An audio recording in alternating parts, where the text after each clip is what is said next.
बलगल उला बिकमालिही कशफत दुजा बिजमालिही हसनत जमियो खिसालिही सल्लु अलैहि वालिही।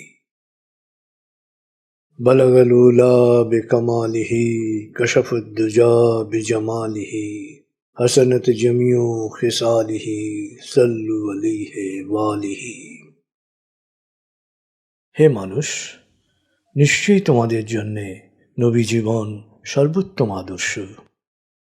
সূরা আহজাব আয়াত 21।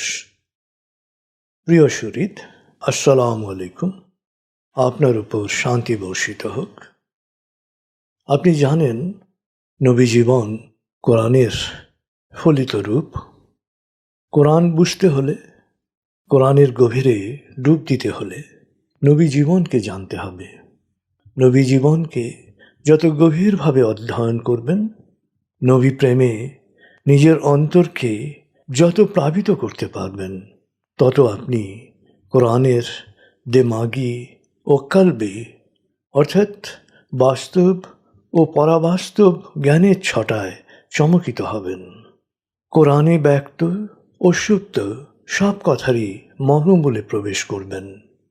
বিশ্বাসের স্তর থেকে আপনার উত্তরণ ঘটবে জানার স্তরে।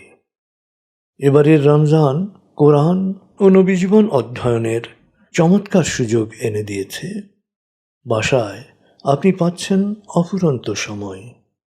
এ সময় আপনি সোশ্যাল মিডিয়া, টিভি বা স্মার্টফোনে তাকিয়ে থেকে ভয়, আতঙ্ক, উৎকণ্ঠায় দিশেহারা হতে পারেন। আবার কোরআন ও নবী জীবনের আলোয় আলোকিত সমমর্মী মানুষ হয়ে হাজারো মানুষের আশ্রয়স্থলও হয়ে উঠতে পারেন।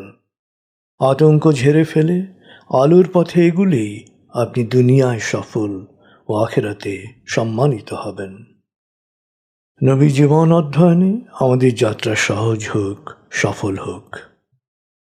প্রথম পর্বে আপনারা শুনেছেন নবী আগমনের পটভূমি, আয়ামে জাহেলিয়াত, মক্কার বিবর্তন, কাবার নিয়ন্ত্রক বেনিয়া পুরোহিত চক্রের শোষণ ও ভোগবাদী সমাজে নৈতিক ও মানবিক মূল্যবোধের চরম বিপর্যয়ের বিবরণ। দ্বিতীয় পর্বে আপনারা শুনেছেন শূন্য থেকে জীবন শুরু, অনিশ্চয়তার পর অনিশ্চয়তা, নিজ শ্রম ও মেধায় ৩৫ বছর বয়সে আসীন হলেন মক্কার সমাজে উচ্চ মর্যাদায়। তৃতীয় পর্বে আপনারা শুনেছেন জীবনের বাকবদল, জাহেলিয়াত থেকে উত্তরণের সূত্র লাভ, আল্লাহ এক, তিনি ছাড়া কোনো উপাস্য নেই, সকল মানুষ সমান। শুরু করলেন সত্যের প্রচার, প্রথমে গোপনে, তারপর প্রকাশ্যে।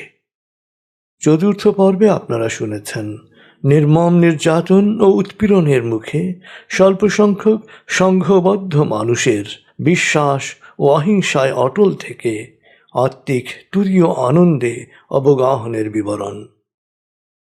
পঞ্চম পর্বে আপনারা শুনেছেন হিজরত, চরম অনিশ্চয়তার মুখে সোনালী সকালের পথে যাত্রার বিবরণ। এবার ষষ্ঠ পর্বে শুনবেন মদিনায় আগমনের পর সামাজিক রাজনৈতিক প্রতিকূলতার মধ্যে ধাপে ধাপে তার ঘর গোছানোর কাহিনী। এখন তাহলে আরাম করে বসুন, আমরা শুরু করছি। বলগল উলা বিকমালিহি কশফত দুজা বিজমালিহি হসনত জমিও খিসালিহি সল্লু আলাইহি ওয়ালিহি। বলগল উলা বিকমালিহি কশফত দুজা বিজমালিহি হসনত জমিও খিসালিহি সল্লু আলাইহি ওয়ালিহি। নবীজি সাল্লাল্লাহু আলাইহি সাল্লাম মদিনায় পৌঁছলেন 12 রবিউল আউয়াল 27 সেপ্টেম্বর 622 খ্রিস্টাব্দে। মুসলমান আবাল বৃদ্ধ বনিতা গান গেয়ে স্বাগত জানালো নবীজিকে। 500 কিলোমিটার যাত্রার সমাপ্তি ঘটল। খাজরাজ ও আঁসের প্রত্যেক গোত্রপতি তাকে তাদের অতিথি হিসেবে পাওয়ার জন্যে ব্যাকুল হয়ে উঠল। নবীজি সাল্লাল্লাহু আলাইহি সাল্লাম তার উটের রশি ছেড়ে দিলেন। উট স্বাধীনভাবে মদিনার অলিগলি ঘুরে আবু আইয়ুবের ঘরের সামনে গিয়ে বসে পড়ল। নবীজি আবু আইয়ুবের ঘরে উঠলেন। দোতলা খুব সাধারণ ঘরের নিচতলাকে আবাস হিসেবে গ্রহণ করলেন। আবু আইয়ুব পরিবার তাকে দোতলায় থাকার জন্যে অনেক অনুনয় করার পরও তিনি নিচতলাই বেছে নিলেন।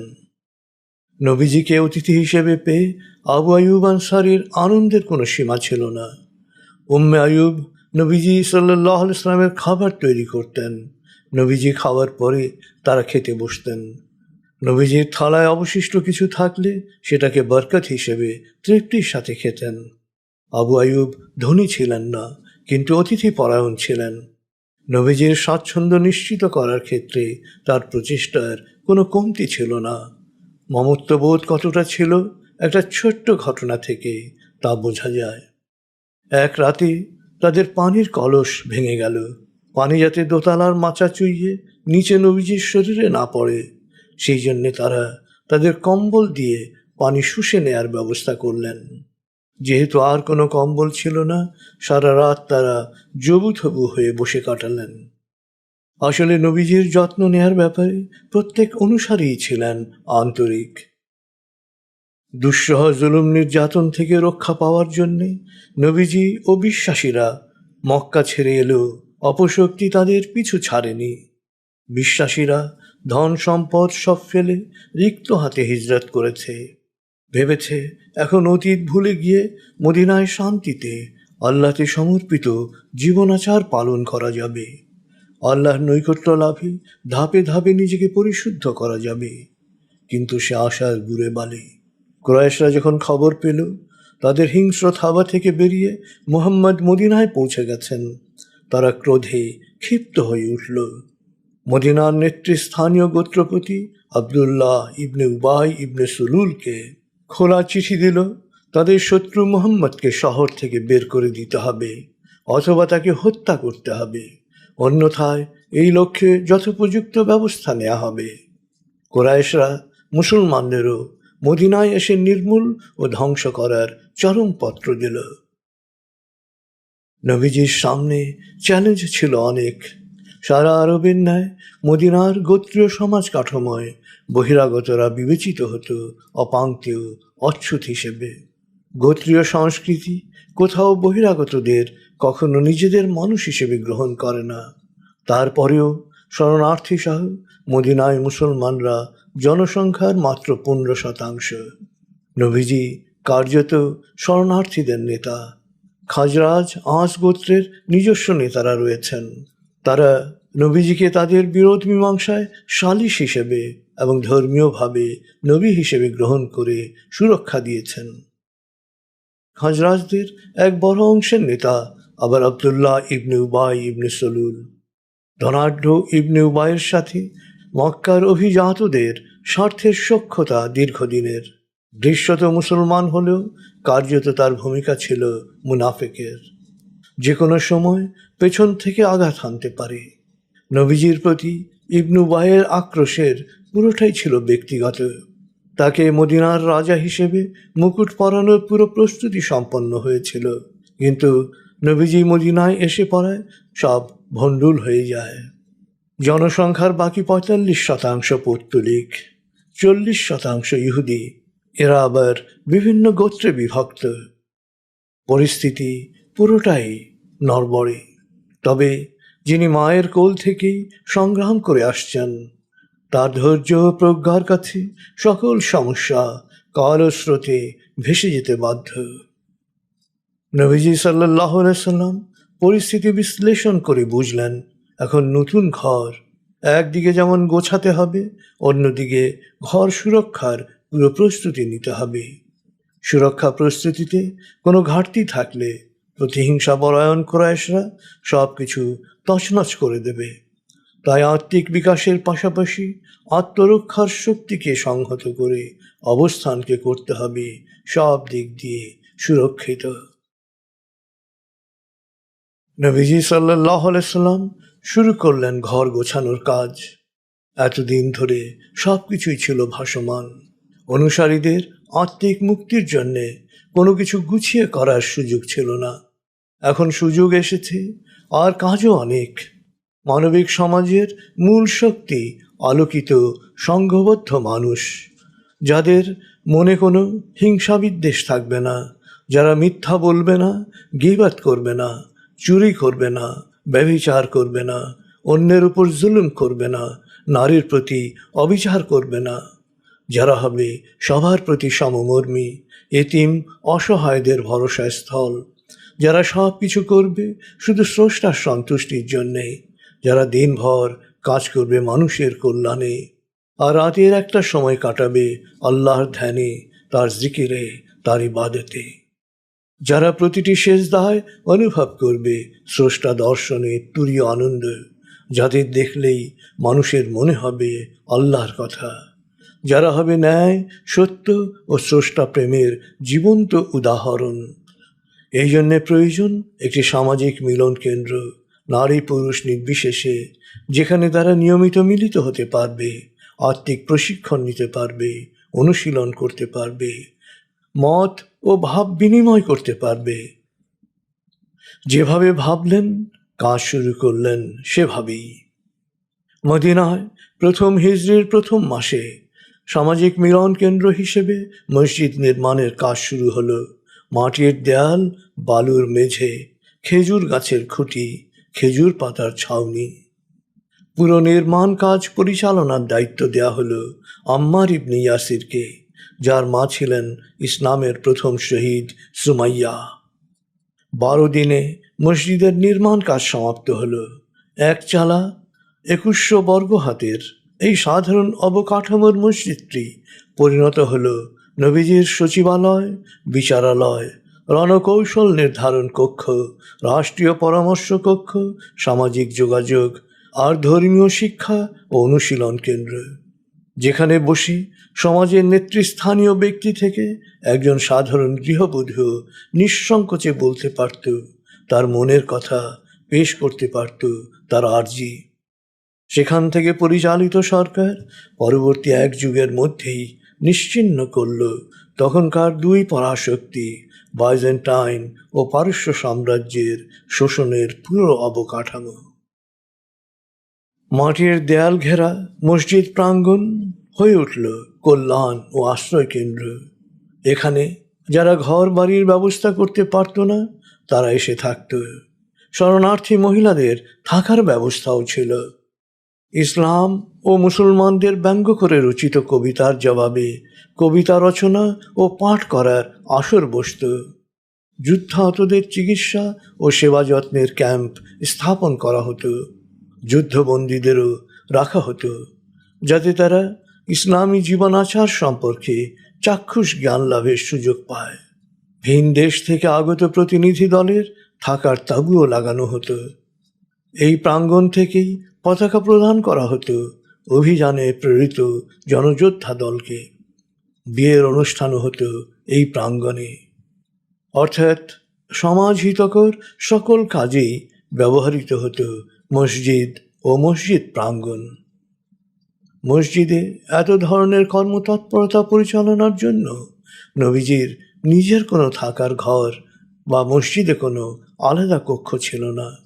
কিন্তু সকল কর্ম পরিচালনায় তার শৃঙ্খলার বিষয়টি দেখলে বিস্মিত হতে হয়। মসজিদের 3টি খুঁটির বিশেষ নাম দিয়েছিলেন তিনি। 1 উস্তানাত আল হালক, 2 উস্তানাত আল হারস, 3 উস্তানাত আল তাহাজ্জুদ। নামাজ শেষ করে নবীজি সাল্লাল্লাহু আলাইহি সাল্লাম মেহরাবের প্রথম খুঁটির সামনে বসতেন বা দাঁড়াতেন। সেখানে যে কেউ তার নিজের সব কথা তার কাছে গিয়ে বলতে পারতেন। যখন কোনো বিশেষ বৈঠক বা গোত্রপতিদের সভা হতো, তখন তিনি উস্তানাত আল হারাস খুঁটির কাছে বসতেন। সেখানে শুধু নির্ধারিত ব্যক্তিরাই যেতে পারতেন। সাধারণ দর্শনার্থীরাও বুঝত এখন নবীজি সাল্লাল্লাহু আলাইহি সাল্লামের সাথে দেখা করা যাবে না। আর যখন তিনি নীরবে ধ্যানে বা ভাবনায় মগ্ন থাকতে চাইতেন, তখন উস্তানাত আল তাহাজ্জুদ খুঁটির কাছে বসতেন। তখন কেউই তার কাছে যেত না, কেউ কোনোভাবেই বিরক্ত করত না। একাই তিনি নিজের ভুবনে ডুবে যেতেন। মসজিদ প্রাঙ্গণের এক পাশে একই কায়দায় নির্মিত হল মাটির ছোট ছোট একচালা ঘর। ওপরে খেজুর পাতার ছাউনি, নবীজির পরিবারের সদস্যদের জন্যে। কিছুদিনের মধ্যেই সেখানে মক্কা থেকে এসে উঠলেন দ্বিতীয় স্ত্রী সওদা, কন্যা ফাতেমা ও উম্মে কুলসুম। তার কয়েকদিন পরেই ঘরে উঠলেন তৃতীয় স্ত্রী আয়েশা।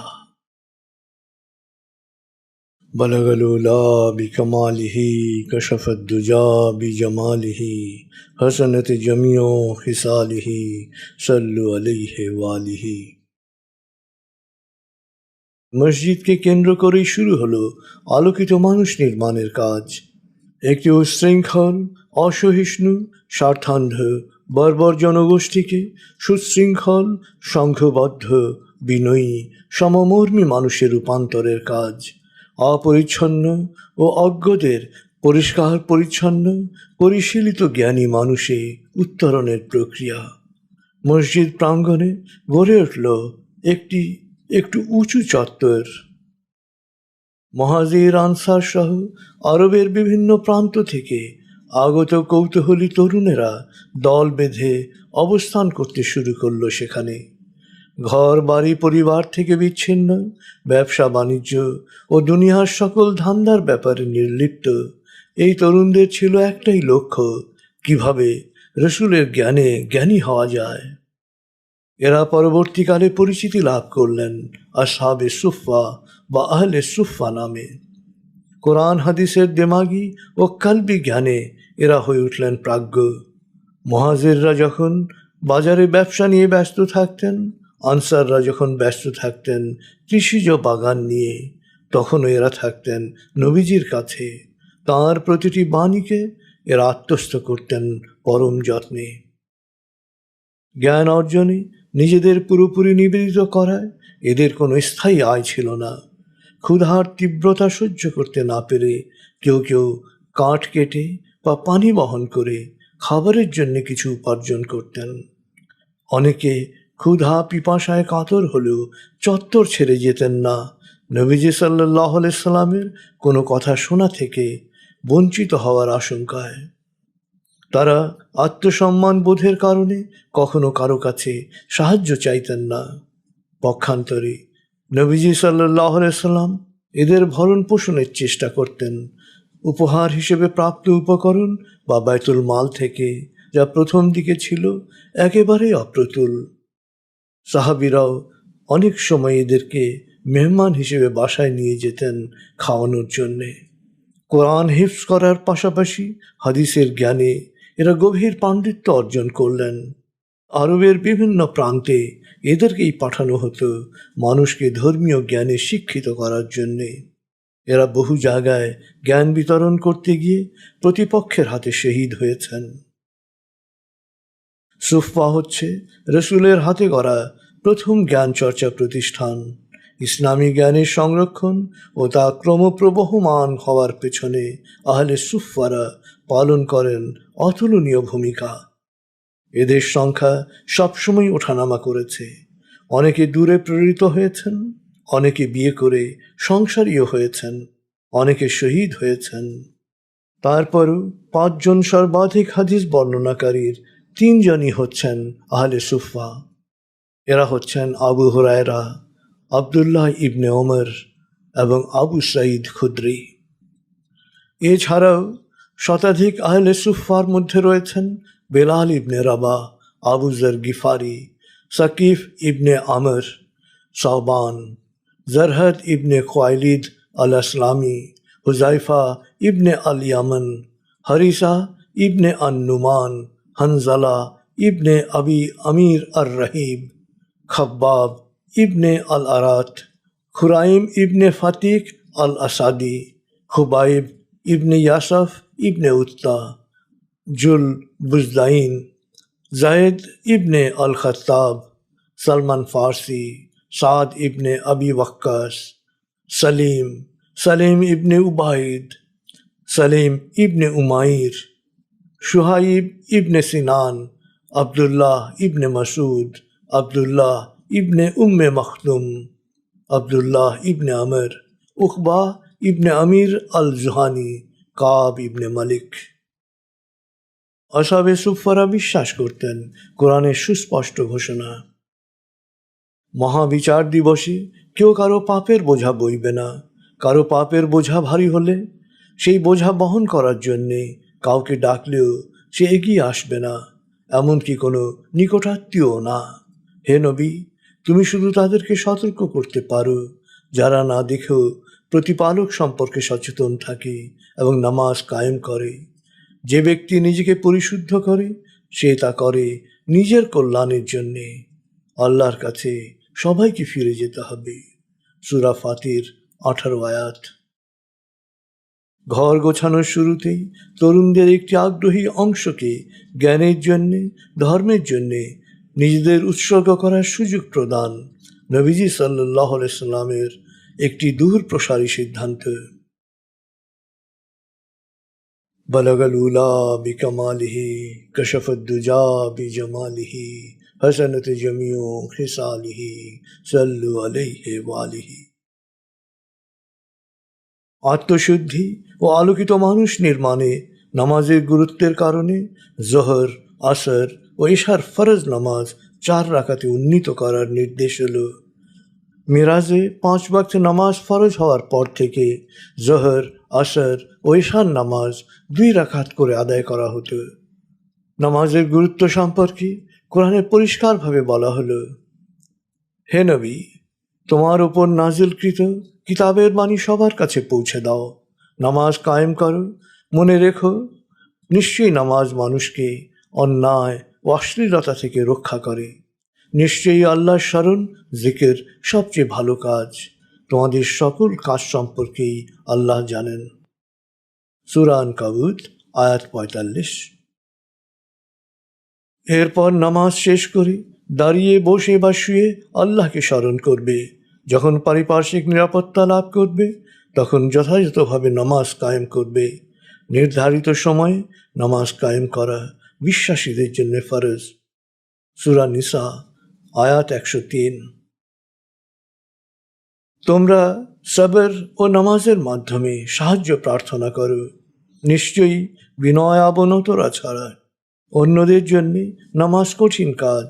অবশ্য যারা বিশ্বাস করে যে জবাবদিহিতার জন্য তাদেরকে মহান প্রতিপালকের মুখোমুখি হতে হবে এবং তার কাছেই তারা ফিরে যাবে, তারাই বিনয় অবনত হতে পারে।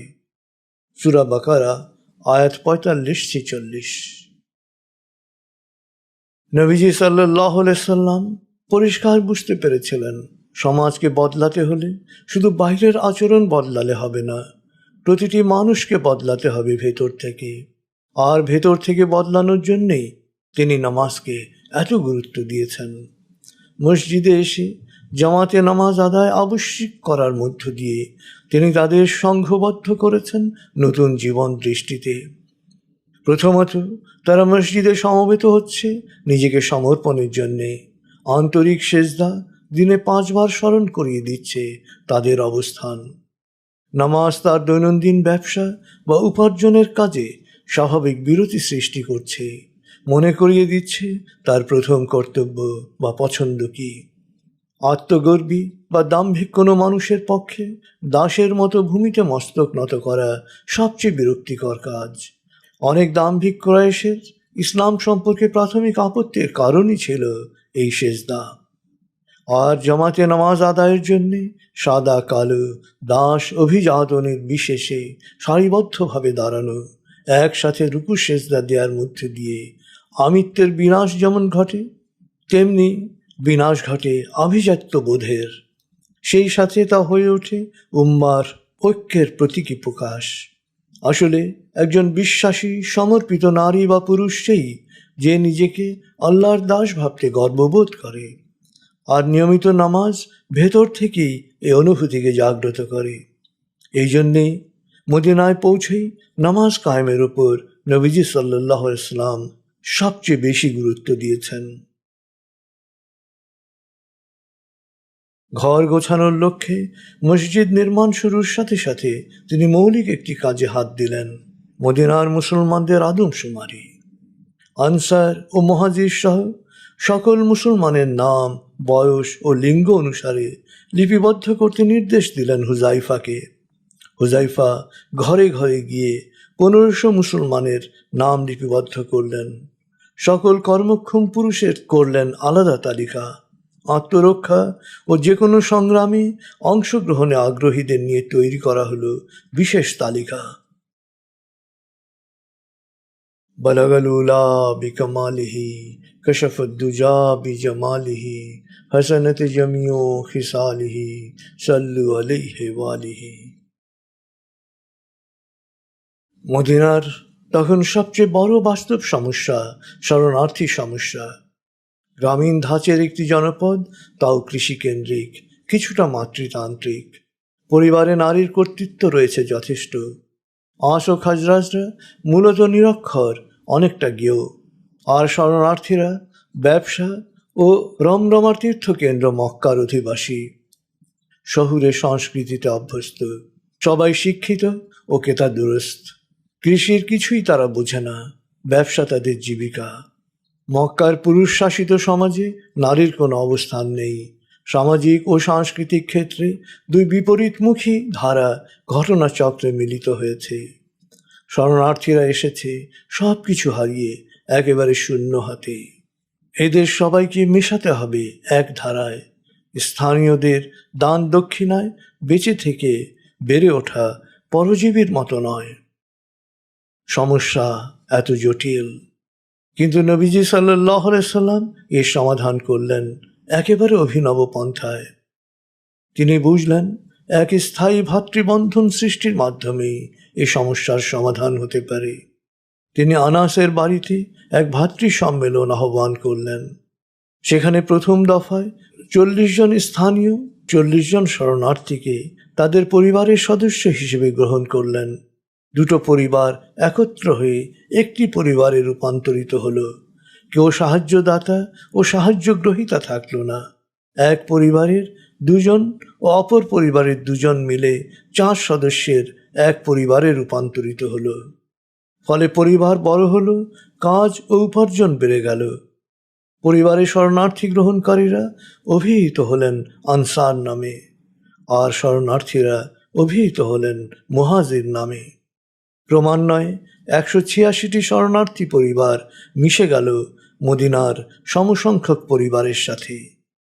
আনসাররা নিজের ঘর বাড়ি ধন সম্পত্তি সমভাবে বন্টন করে ভ্রাতৃত্ব ও মমত্বের অসাধারণ নজির স্থাপন করলেন। আনসার ও মুহাজিরদের মধ্যে স্থায়ী ভ্রাতৃত্ব বন্ধনে আন্তরিকতা ও আবেগের অভূতপূর্ব প্রকাশ ঘটল, যা এর আগে কোনো সমাজে কখনো ঘটেনি। রক্তীয় ও গোত্রীয় বন্ধনের চেয়েও আত্মিক বন্ধন মনোজগতে কি অভাবনীয় পরিবর্তন এনেছিল তা একটি ছোট্ট ঘটনা থেকে বোঝা যায়। মুহাজির আব্দুর রহমান ইবনে আউফের আনসার ভাই সাদ ইবনে আল রাবি।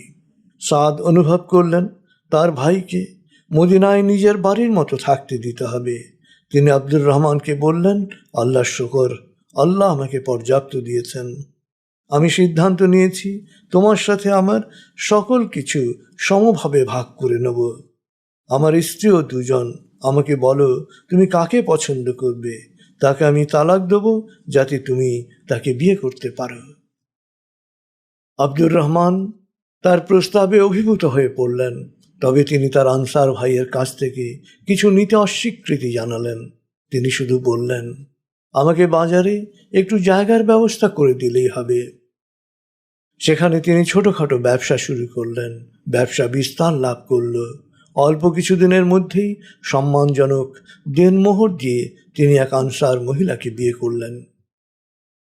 আনসারদের এই সমমর্মিতা এত প্রবল ছিল যে মুহাজিররা একদিন নবীজিকে বলল, আমাদের মেজবানদের মতো এত সমমর্মী মানুষ আমরা দেখিনি। উপকরণ সীমিত থাকলে সমবেদনায় তারা প্রবল, আর উপকরণ পর্যাপ্ত থাকলে তারা দানে মহা উদার। আমাদেরকে সকল প্রকার কষ্ট থেকে দূরে রাখে আর তাদের আরামায়েশের সবটুকুতেই অংশীদার করে। আমাদের মনে হয় তারা আল্লাহর কাছ থেকে সবটুকু পুরস্কার নিয়ে নেবে, আমরা খুব অল্পই পাব। নবীজি বললেন, তোমরা যদি তাদের প্রতি সত্যিকার কৃতজ্ঞ থাকো ও তাদের জন্যে আন্তরিক দোয়া করো, তাহলে তোমরাও সমান পুরস্কার পাবে। যা হতে পারত ক্রমাগত বিবদমান পাশাপাশি অবস্থানকারী দুটি সমাজ, তাই পরিণত হল একক আত্মিক সমাজে। সাধারণভাবে শরণার্থী ও ভূমিপুত্র বলে আলাদা কিছু থাকল না, থাকল শুধু সমমর্মিতা। বলগল উলা বিকমালিহি কশফুদ্দুজা বিজমালিহি হসনত জমিও খিসালিহি সল্লু আলাইহি ওয়ালিহি। নবীজি সাল্লাল্লাহু আলাইহি ইসলামের আগমনের আগে মদিনায় কোনো কেন্দ্রীয় কর্তৃত্বের অস্তিত্ব ছিল না। 30টি গোত্র এই এলাকায় স্বাধীনভাবে বসবাস করত। পরিণামে রেষারেষি, শত্রুতা, দাঙ্গা ফাসাদ ছিল নিত্য নৈমিত্তিক ঘটনা। নবীজি এই শূন্যতা পূরণের উদ্যোগ নিলেন। তিনি মুসলমান, পৌত্তলিক, ইহুদি সহ সকল গোত্রের কাছে প্রতিনিধি দল পাঠালেন। তারা বহিঃশত্রুর আক্রমণ থেকে পারস্পরিক সুরক্ষা, অর্থনৈতিক ও সামাজিক উন্নয়নে পারস্পরিক সহযোগিতার জন্যে নবীজির দেয়া প্রস্তাবে দৃশ্যত ইতিবাচক সাড়া দিল। একটি সত্যিকার কল্যাণ রাষ্ট্র প্রতিষ্ঠার নিমিত্তে তখন তিনি বিশ্বের প্রথম মানবাধিকার সনদ প্রণয়ন করলেন। মদিনা সনদ নামে পরিচিত এই সনদে মুসলমান, খ্রিস্টান, ইহুদি ও পৌত্তলিক আরব সবাইকে নিজ নিজ ধর্ম পালনের স্বাধীনতা এবং নারী পুরুষ, অভিজাত দাস নির্বিশেষে প্রতিটি মানুষের মৌলিক মানবিক অধিকারের নিশ্চয়তা প্রদান করা হলো। মদিনা আক্রান্ত হলে দেশ রক্ষায় প্রত্যেক পক্ষই নিজ নিজ দায়িত্ব পালন করবে। এক পক্ষের সাথে অন্য কোনো পক্ষের কোনো বিষয়ে মতবিরোধ সৃষ্টি হলে মুহাম্মদ একক সালিসের দায়িত্ব পালন করবেন। ইহুদি, পৌত্তলিক গোত্রসহ সব পক্ষই এই চুক্তিতে স্বাক্ষর করল। এই চুক্তি বাস্তবায়নের মধ্য দিয়ে নবীজি সাল্লাল্লাহু আলাইহি ওয়াসাল্লাম সার্বজনীন মানবাধিকারের প্রথম সার্থক রূপকারের মর্যাদা লাভ করলেন এবং কার্যত মদিনার কেন্দ্রীয় কর্তৃত্বে বিরাজমান শূন্যতা পূরণের পথে এক ধাপ এগিয়ে গেলেন।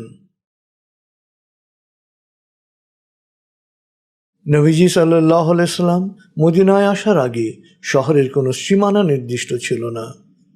তিনি কাব ইবনে মালিককে নির্দেশ দিলেন মদিনার চারপাশের পাহাড়ে সীমানা পিলার স্থাপন করার। কাব নির্দেশ অনুসারে পাহাড়ে পাহাড়ে সীমানা পিলার স্থাপন করলেন, মদিনার সীমান্ত চিহ্নিত করলেন। নিঃসন্দেহে মদিনা প্রতিরক্ষার প্রথম পদক্ষেপ হচ্ছে এই সীমান্ত চিহ্নিতকরণ। নাগরিক শান্তি ও নিরাপত্তা রক্ষার জন্যে মদিনায় পুলিশ বাহিনী গঠন করা হলো।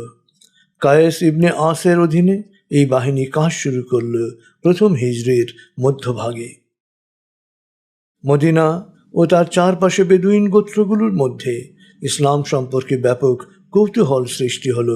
বর্ণবাদ, অভিজাততন্ত্র, অবিচার, অসহিষ্ণুতা ও নিষ্ঠুরতার বিপক্ষে সামাজিক সাম্য ও সুবিচারের বাণী, দয়া ও সমমর্মিতার বাণী মরুভূমির সর্বহারা বঞ্চিত তরুণদের বিশেষভাবে উজ্জীবিত করল।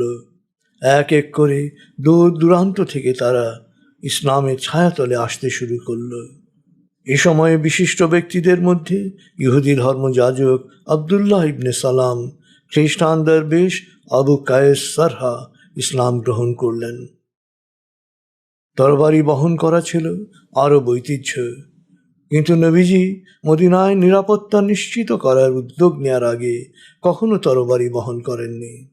মদিনার সুরক্ষা ও নাগরিক নিরাপত্তা নিশ্চিত করার লক্ষ্যে প্রথমেই প্রয়োজন দক্ষ লোকবল, কারণ কুরাইশরা তাকে ধরতে বা হত্যা করতে না পেরে ক্রোধে তখন হায়নার মতো ফুঁসছিল। পাশাপাশি আবদুল্লাহ ইবনে উবাইয়ের নেতৃত্বে মুনাফিকরা ভেতর থেকে অসন্তোষ ও সংঘাত সৃষ্টিতে তৎপর হয়ে উঠল।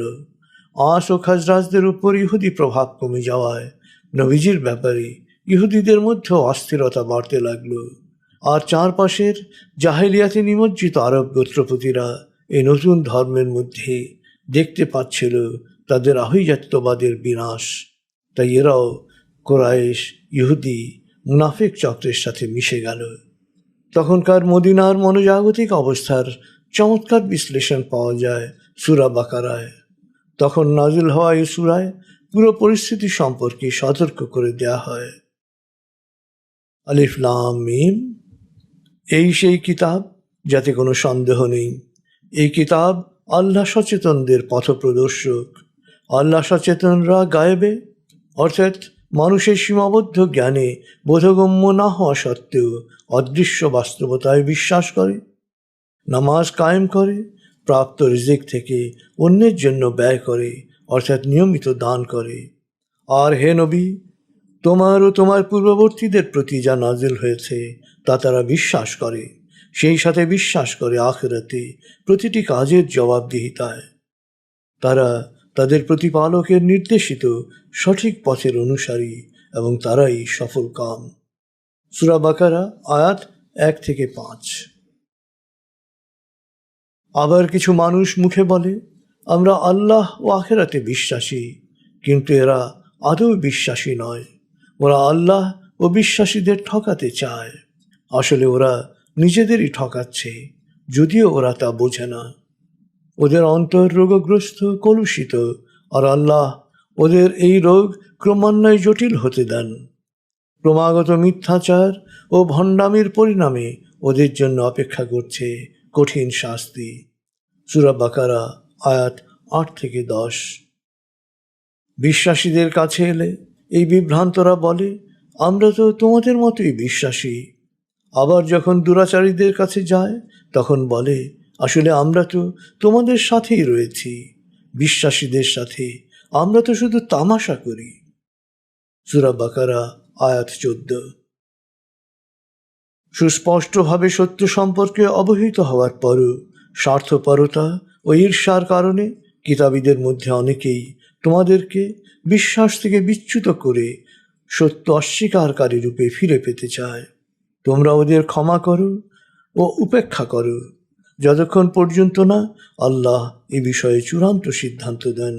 নিশ্চয়ই আল্লাহ সর্ববিষয়ে সর্বশক্তিমান। সূরা বাকারা আয়াত 109। নবীজিকে পরিষ্কার নির্দেশনা দেয়া হয় শুধু মুশরিক মুনাফিকদের ব্যাপারেই নয়, নব্য রাজনৈতিক মিত্র ইহুদিদের ব্যাপারেও সতর্ক থাকতে হবে। বলাগাল উলা বিকামালিহি কশফত দুজা বিজামালিহি হাসানত জমিও খিসালিহি সাল্লু আলাইহি ওয়ালিহি। নবীজের প্রজ্ঞা তাকে বলে দিল কি করতে হবে। আত্মিক পরিশুদ্ধির প্রক্রিয়াকে সুবিন্যস্ত করতে হলে, কল্যাণ রাষ্ট্রকে বাঁচাতে হলে, সমাজ বিপ্লবকে এগিয়ে নিতে হলে মুসলমানদের শক্তিকে সংহত করতে হবে। প্রয়োজন নতুন রণকৌশল, নতুন স্বেচ্ছাসেবী জনযোদ্ধার সুসংহত বাহিনী। তিনি ইতিহাসে প্রথমবারের মতো প্রয়োগ করলেন অহিংস রণকৌশল। প্রতিপক্ষকে মনস্তাত্ত্বিকভাবে অসহায়, ভীত, দ্বিধাগ্রস্ত ও কিংকর্তব্য বিমূঢ় করে ন্যূনতম রক্তপাত ও সমঝোতার মাধ্যমে বিজয় নিশ্চিত করাই এ রণকৌশলের বিশেষত্ব। আরবের ইতিহাসে প্রথমবারের মতো তিনি একক কমান্ডের অধীনে সব গোত্রের লোকদের একত্র করে স্বেচ্ছাসেবী জনযোদ্ধা দল গঠন এবং প্রশিক্ষণ দান শুরু করলেন। এর আগে আরবে প্রত্যেক গোত্রই নিজ নিজ নেতৃত্বে বাহিনী নিয়ে উপস্থিত হতো। প্রত্যেক গোত্রই আলাদা কমান্ডে পরিচালিত হতো। বাহিনীর কোনো একক কমান্ড ছিল না। আনুগত্যের সবটাই ছিল গোত্রীয়। লক্ষ্য ছিল গোত্রীয় কর্তৃত্ব বা খুনের বদলা প্রতিপক্ষের কাউকে খুন করা বা লুটপাট করা। যুদ্ধ ছিল ব্যক্তিগত বীরত্ব প্রকাশ করার আর গোত্রীয় শ্রেষ্ঠত্ব প্রতিষ্ঠার মাধ্যম, আর সবটাই নির্ভর করত তড়িৎ সাফল্যের উপর। হিজরি 7ম মাস থেকে শুরু হলো একক কমান্ডের অধীন জনযোদ্ধাদের টহল ও গেরিলা তৎপরতা। লক্ষ্য চারপাশের পরিমণ্ডল অর্থাৎ ভৌগোলিক অবস্থা, চলাচল পথ ও জনবসতির বিন্যাস সম্পর্কিত জ্ঞানে সমৃদ্ধ হওয়া। একই সাথে বাণিজ্য চলাচল পথকে অনিরাপদ করে কুরাইশদের বিরুদ্ধে অর্থনৈতিক অবরোধ গড়ে তোলা। কারণ বাণিজ্য পথের নিরাপত্তার উপরই নির্ভরশীল ছিল কুরাইশদের অর্থনীতি। হামজার নেতৃত্বে প্রথম 30 জনের দল সাইফুল বাহার পর্যন্ত, পরের মাসে উবায়দা ইবনে হারেসের নেতৃত্বে 80 জনের দল রাবেক পর্যন্ত, এর পরের মাসে সাদ ইবনে আবি ওয়াক্কাসের নেতৃত্বে 25 জনের দল খরর পর্যন্ত টহল দেয়। নবীজি সাল্লাল্লাহু আলাইহি সাল্লাম স্বয়ং প্রথম হিজরির 12 মাসে 80 জনের দল নিয়ে টহল দিলেন ওয়াদ্দান পর্যন্ত। এই অভিযাত্রায় বনু দামরার সাথে মৈত্রী চুক্তি সম্পাদন করলেন। বলগাল উলা বিকমালিহি কশফত দুজা বিজমালিহি হাসানাত জামিউ খিসালিহি সাল্লু আলাইহি ওয়ালিহি। নামাজের জন্যে আজান দেয়া শুরু হলো। আকাবার দ্বিতীয় বায়াতে অংশগ্রহণকারী আবদুল্লাহ ইবনে জায়েদ স্বপ্নে দেখেন যে নামাজের জন্যে সবাইকে আজান দিয়ে ডাকা হচ্ছে। আজানের পুরো শব্দমালাই তিনি স্বপ্নে শোনেন। নবীজি সাল্লাল্লাহু আলাইহি সাল্লামকে বিষয়টি বললে তিনি তা সেভাবেই অনুমোদন করেন। আজান বিশ্বাসীদের দিনে 5 বার নামাজের কথা প্রকাশ্যে স্মরণ করাতে শুরু করল। আজান দেওয়ার জন্যে ইসলামের প্রথম মুয়াজ্জিন হলেন হাবশি বেলাল। কোরআন ও হাদিসের জ্ঞানে যেমন তিনি পাণ্ডিত্য অর্জন করেছিলেন, একইভাবে ছিল তার সুললিত দারাজ কণ্ঠস্বর। ফলে তার তেলাওয়াত বা আজান ছিল চিত্তহারী। ধর্মানুরাগ, প্রজ্ঞা ও সদাচরণের জন্যে নবীজি সাল্লাল্লাহু আলাইহি সাল্লাম তাকে কতটা ভালোবাসতেন তা বোঝা যায় একটি ছোট্ট ঘটনা থেকে।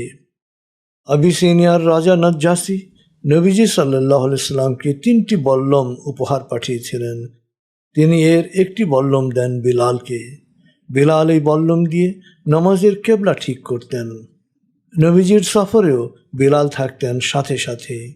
সফরে নামাজের আজানও তিনিই দিতেন।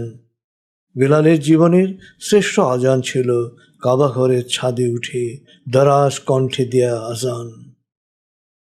নবীজি সাল্লাল্লাহু আলাইহি সাল্লামের ওফাতের পর মদিনায় সময় কাটানো বিলালের কাছে খুব কষ্টকর হয়ে দাঁড়ায়। তিনি আবু বকরের কাছে সিরিয়ার জিহাদে যাওয়ার অনুমতি নিয়ে মদিনা ত্যাগ করেন।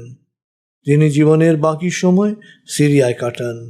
মদিনা থেকে যাওয়ার পর বেলাল শুধু 2 বার আজান দেন। একবার খলিফা ওমরের জেরুজালেম সফরের সময়। বেলালের আজান শুনে সেখানে উপস্থিত সাহাবারা অঝরে কাঁদতে শুরু করেন। এর কিছুদিন পর বেলাল স্বপ্নে দেখেন নবীজি তাকে বলছেন, বেলাল, তোমার কি হয়েছে? তুমি আমার সাথে দেখা করলে না? বেলাল মদিনায় এসে নবীজির রওজা মোবারকে কাঁদতে কাঁদতে মুখ ঘষতে লাগলেন। ওখানে নবীজির নাতি হাসান হোসেনকে দেখে দৌড়ে তাদের বুকে জড়িয়ে ধরেন। তাদের অনুরোধে বেলাল মসজিদে নববীতে আজান দেন। আজান দিতে গিয়ে তিনি কান্নায় ভেঙে পড়েন। চোখে পানির ধারা নামে। বেলালের আজান শুনে চারদিক থেকে লোকজন মসজিদে নববীর দিকে ছুটে আসে। নবীজির স্মৃতিকে মনে করে সবাই কাঁদতে থাকে। এটাই বেলালের শেষ আজান। এরপর তিনি সিরিয়ায় ফিরে যান। শেষ জীবন সেখানেই কাটান। 18 হিজরিতে তিনি মারা যান। মৃত্যুসজ্জায় তার স্ত্রী হিন্দ কেঁদে কেঁদে বলছিলেন, ওয়া হাজানা, কি কষ্টের। জবাবে বেলাল বললেন, ওয়া তারাবা, কি আনন্দের। আগামীকাল আমি আমার প্রিয় নবী ও তার সঙ্গীদের সাথে মিলিত হব। ইসলাম সাবেক কৃতদাস বিলালের সামাজিক মর্যাদা কতটুকু সুউচ্চ করেছিল তা বোঝা যায়। খলিফা হওয়ার পরও লৌহ মানব অভিজাত ওমর তাকে সম্বোধন করতেন সাইয়েদেনা, আমাদের নেতা বলে। বলগাল উলা বিকামালিহি কশফত দুজা বিজমালিহি হাসানাত জামিউ খিসালিহি সাল্লু আলাইহি ওয়ালিহি। بلغ الولا بكماله كشف الدجى بجماله حسنت جميع خصاله صلوا عليه وآله।